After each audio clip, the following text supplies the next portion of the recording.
Meaning of ferment. Ferment. Ferment.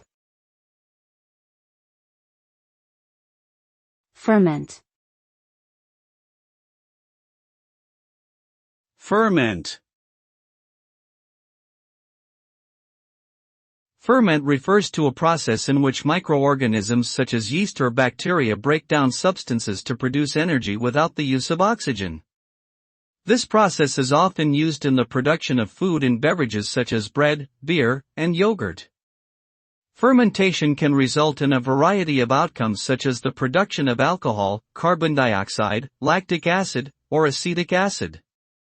These outcomes can impact the taste, texture, and nutritional content of the final product. Overall, fermentation is a natural and important process that has been used for thousands of years to produce and preserve food.